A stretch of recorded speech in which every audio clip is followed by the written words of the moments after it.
उत्तर प्रदेश में योगी आदित्यनाथ को हराने के लिए 100 सीट पर कौन चुनाव लड़ गया? चिराग पासवान। झारखंड में भारतीय जनता पार्टी को हराने के लिए कौन चुनाव लड़ा? चिराग पासवान। पश्चिम बंगाल में ममता बनर्जी को मदद करने के लिए कौन चला गया? चिराग पासवान। कि दिल के फफोले जल उठे सीने के दाग से, इस घर को आग लग गई घर के चिराग से। तो जो व्यक्ति अपने पिता के दाह संस्कार के बाद जो अपने स्किन और बाल का टेक्सचर मिलाता हो, जो फुल टाइम अभिनेता और पार्ट टाइम नेता हो, जिसको बिहार की राजनीति में साइबेरियन पक्षी की संज्ञा दी जाती हो, चिराग पासवान तो वो हनुमान है कि अपने ही अयोध्या को फूंक डालें। माननीय प्रधानमंत्री के नोटबंदी पर किसने प्रश्न उठाया? जो संसद के लोकार्पण में अपने पटना आवास घर में विधवा विलाप करता हो, जो बिहार के एमएलसी चुनाव में जिसका ऑडियो लीक करता हो कि राष्ट्रीय जनता दल को मदद कीजिए, ये वही चिराग पासवान न है कि राघोपुर में और हसनपुर में दोनों राष्ट्रीय जनता दल को मदद करते हैं। लेकिन यहां तो चिराग पासवान अपने पिता स्वरूप चाचा को गाली देते हैं कि आपके खून में और हमारे खून में अंतर है। हाजीपुर में आदरणीय पशुपति कुमार पारस जी पर स्याही क्यों फेंकी गई?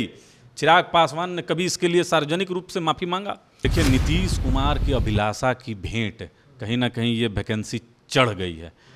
उस राज्य के अनपढ़ शिक्षा मंत्री ये कहते हैं कि चूंकि फिजिक्स, केमिस्ट्री, मैथ और बायोलॉजी के लिए हमको उपयुक्त और उपयोगी शिक्षक नहीं मिलते हैं, और मुख्यमंत्री जी ऐसा लगता है जैसे सरकार चलाने में अब इंटरेस्टेड नहीं है, चूंकि बराबर इनके कानून मंत्री दागी हो जाते हैं, इनके कृषि मंत्री इन्हीं पर बागी हो जाते हैं, और इनका शिक्षा मंत्री इतना अनपढ़ और अशिक्षित है जो शिक्षा छोड़ के हर एक विषय पर बोलता है। हम लोग तो यही कहेंगे और इसकी तीव्र निंदा करते हैं। देश में 5 राज्यों में विधानसभा चुनाव है, लोकसभा चुनाव भी सामने है, और ऐसे में भारतीय जनता पार्टी भी हर दांव पेच खेलने को तैयार है।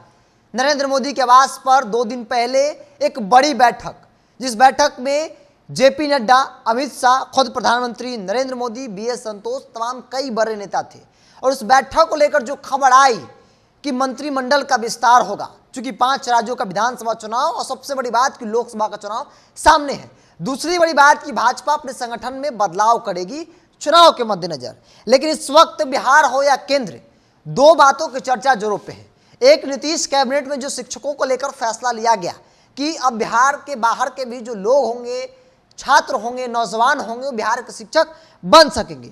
दूसरी चर्चा कि मोदी मंत्रिमंडल का विस्तार होगा, जिसमें चिराग पासवान मंत्री होंगे और जो चाचा पहले से मंत्री हैं उन्हें आउट कर दिया जाएगा। कई हवाले, कई चर्चाएं बात की जा रही है। मेरे साथ राष्ट्रीय लोजपा के प्रवक्ता है चंदन सिंह। अब वो घड़ी आ गई, आप लोग को लगता है कि आपके नेता की विदाई और चिराग पासवान की एंट्री कैबिनेट में हो रही है? कहाँ से खबर आप लोग के पास आती है? सो इस तरीके, देखिए, कैबिनेट विस्तार तो माननीय प्रधानमंत्री जी का क्षेत्राधिकार है, इस पर कोई कुछ नहीं कर सकता है, कह सकता है। लेकिन हमको ऐसा लगता है कि कैबिनेट विस्तार अगर होगा तो 5 राज्यों का जहां चुनाव होना है वहां के सांसदों को मौका मिलेगा, और माननीय प्रधानमंत्री जी जो देश हित में फैसले होंगे उसको लेंगे। अब जहां तक बात रही कि हमारे मंत्री जी कैबिनेट से बाहर हो सकते हैं, देखिए, इसका कोई कारण नहीं है। बिहार और देश में राष्ट्रीय लोक जनशक्ति पार्टी जितना ईमानदारी के साथ भारतीय जनता पार्टी के कंधे से कंधा मिलाकर काम कर रही है, शायद ही आज के समय में भारतीय जनता पार्टी का हमसे ज़्यादा कोई विश्वस्त होगा। अब जहाँ तक बात रही कि चिराग पासवान, तो चिराग पासवान पे हम बस इतना ही कहना चाहते हैं कि दिल के फफोले जल उठे सीने के दाग से, इस घर को आग लग गई घर के चिराग से। तो देखिए, चिराग पासवान तो वो हनुमान है कि अपने ही अयोध्या को फूंक डालें। माननीय प्रधानमंत्री के नोटबंदी पर किसने प्रश्न उठाया? चिराग पासवान ने। उत्तर प्रदेश में योगी आदित्यनाथ को हराने के लिए 100 सीट पर कौन चुनाव लड़ गया? चिराग पासवान। झारखंड में भारतीय जनता पार्टी को हराने के लिए कौन चुनाव लड़ा? चिराग पासवान। पश्चिम बंगाल में ममता बनर्जी को मदद करने के लिए कौन चला गया? चिराग पासवान। तो जो व्यक्ति अपने पिता के दाह संस्कार के बाद जो अपने स्किन और बाल का टेक्सचर मिलाता हो, जो फुल टाइम अभिनेता और पार्ट टाइम नेता हो, जिसको बिहार की राजनीति में साइबेरियन पक्षी की संज्ञा दी जाती हो, जो संसद के लोकार्पण में अपने पटना आवास घर में विधवा विलाप करता हो, जो बोचहा के उपचुनाव में राष्ट्रीय जनता दल के लिए षड्यंत्र करता हो, जो बिहार के एमएलसी चुनाव में जिसका ऑडियो लीक करता हो कि राष्ट्रीय जनता दल को मदद कीजिए, वो चिराग पासवान की बात कर रहे हैं। ये वही चिराग पासवान न है कि राघोपुर में और हसनपुर में दोनों राष्ट्रीय जनता दल को मदद करते हैं। देखिए, हमको वैसे कोई दिक्कत नहीं है, ना हमारी पार्टी को कोई दिक्कत है चिराग पासवान अगर एनडीए में आ जाते हैं। ये भारतीय जनता पार्टी को देखना है कि 2020 के चुनाव में चिराग पासवान को किसने एनडीए से बाहर किया। किसी ने किया बिरजू जी? किसी ने नहीं। ये खुद फैसला था उनका, ये खुद फैसला लिए कि 136 सीट पर लड़ जाएंगे और कम से कम 35-40 विधायक हो जाएगा तो झारखंड के मधुकोड़ा हो जाएंगे, यहां पर मुख्यमंत्री बन जाएंगे। तो ये लालसा चिराग पासवान की है। देखिए, चिराग पासवान ब्लैकमेल की राजनीति शुरू से करते हैं। स्वर्गीय रामविलास पासवान जी परिवार के अंदर और परिवार के बाहर इस तरीके से वो एक संतुलन रखते थे कि आज तक कोई भी कार्यकर्ता उनसे रूठ नहीं पाया, नाराज नहीं हो पाया, सबको साथ लेकर चलते थे। लेकिन यहां तो चिराग पासवान अपने पिता स्वरूप चाचा को गाली देते हैं कि आपके खून में और हमारे खून में अंतर है। आदरणीय पशुपति कुमार पारस जी रोते हुए कृष्णापुरी आवास से बाहर निकले थे। यह तो अब सार्वजनिक प्लेटफॉर्म पे है। हमारे प्रदेश अध्यक्ष आदरणीय प्रिंस राज जी ने खुलासा कर दिया है। तो चिराग पासवान जो बराबर एक सिंपैथी जो गेन करते थे कि हमारे पीठ में छुरा मारा गया, हमारे पार्टी को तोड़ा गया, हमारे परिवार को तोड़ा गया। अरे ये तो दुनिया को पता है कि चिराग पासवान के अहंकार के वजह से इनके 5 सांसदों के साथ इनका जो व्यवहार था, उसी कारण इनको नेता सदन के पद से हटाया गया और ये जाकर अपनी पार्टी बना लिए। उसके बाद कोर्ट चले गए, कोर्ट में ये हार गए। उसके बाद चुनाव आयोग के पास गए, चुनाव आयोग ने दोनों लोगों को सिंबल अलॉट किया और ये मामला लंबित है। हमको पूर्ण यकीन है कि उसका भी फैसला लोकसभा चुनाव के पहले आ जाएगा। और चिराग पासवान बिहार की राजनीति में कोई हैसियत नहीं रखते हैं, ये हम लोग तो नाम भी लेना नहीं चाहते। भीड़ तो होती है ना, जहां जाते हैं सभाओं में भीड़ होती है, लोग चिराग चिराग के नाम लेते हैं, तो ये कैसे कह सकते हैं कि कोई स्थान नहीं? देखिए, ये पेड भीड़ है बिरजू जी। ये जिस तरीके से कुछ मीडिया हाउस में खबर को प्लांट करती है चिराग पासवान की पार्टी, उसी तरीके से ये सब तो पेड भीड़ है। ये पैसे पर लाया हुआ भीड़ है। जब 40 किलो और 60 किलो का माला ये अपने गाड़ी पर रख सकते हैं तो आप समझ सकते हैं। अरे मोकामा टाल का वो दृश्य भूल गए क्या, बाबा चौहरमल का? वो दृश्य आज भी आपको याद होगा कि जब केंद्रीय मंत्री आदरणीय पशुपति कुमार पारस जी को प्रिंस पासवान जी पर पत्थर चले थे। लोगों ने कहा कि ये तो चिराग पासवान की लोकप्रियता है, लेकिन आदरणीय सम्राट चौधरी जी पर भी तो चला। जब भारतीय जनता पार्टी ने स्पष्ट कर दिया कि सीएम का चेहरा सम्राट चौधरी हो सकते हैं, तो उन पर क्यों चला? हाजीपुर में आदरणीय पशुपति कुमार पारस जी पर स्याही क्यों फेंकी गई? चिराग पासवान ने कभी इसके लिए सार्वजनिक रूप से माफी मांगा? तो इतना है कि देखिए, चिराग पासवान चलनी है 76 को 6 दिन में है और इनका राजनीति से प्रोपगंडा पे चल रहा है। बाकी नेता के नाम पर जीरो है। मैं तो बराबर आपके माध्यम से कहता हूं कि बौद्धिक क्षमता जो है चिराग पासवान की अभी भी शून्य है।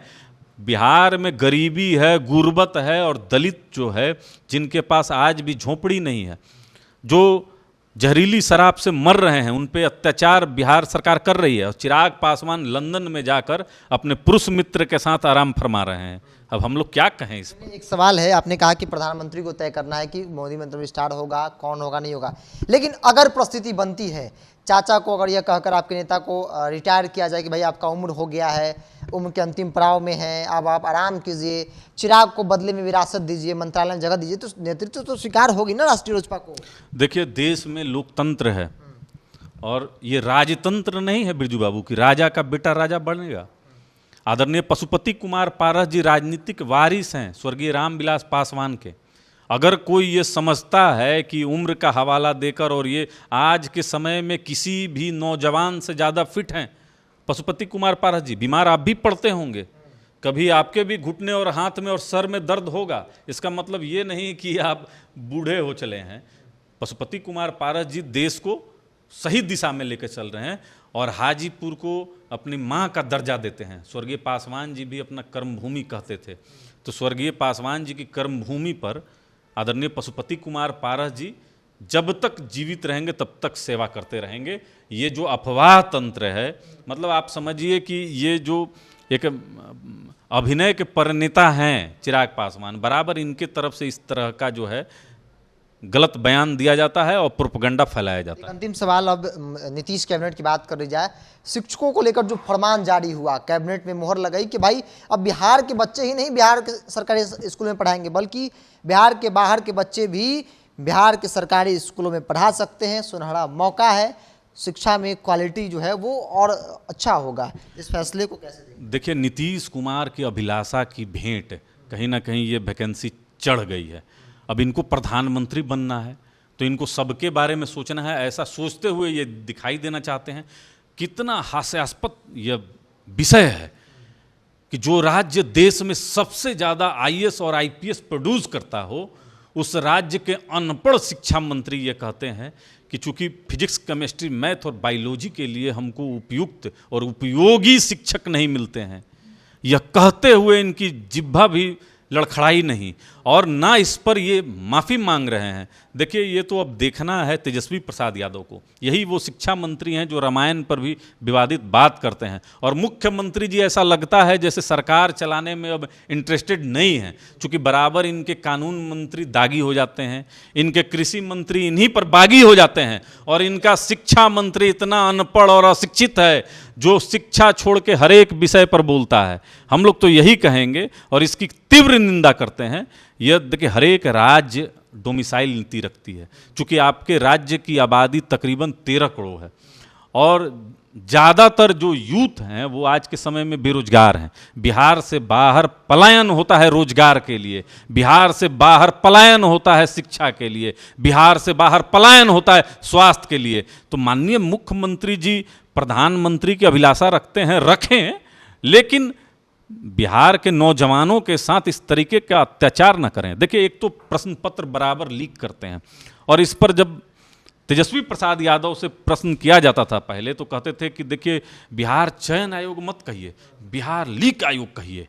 अब क्या हो गया? अब आप फेविकॉल खा के बैठे हुए हैं। अब क्यों नहीं बोलते हैं अपने छात्रों के संबंध में कि नहीं, यहाँ पर डोमिसाइल नीति रहेगी? तेजस्वी प्रसाद यादव तो किसी भी तरीके से चाहते हैं कि नीतीश कुमार जी को ठेल के यहाँ से बाहर करे और सत्ता पे बैठे, लेकिन आने दीजिए 24 और 25 में बिहार के नौजवान जो हैं, क्रांतिकारी नौजवान जो हैं, धूल चटाएंगे। यही डकबंगला चौराहे पर वो दृश्य आज भी बिरजू बाबू हमको याद है कि तिरंगा झंडा लिए हुए अभ्यर्थियों पर यहाँ के मजिस्ट्रेट ने लाठी चलाया था।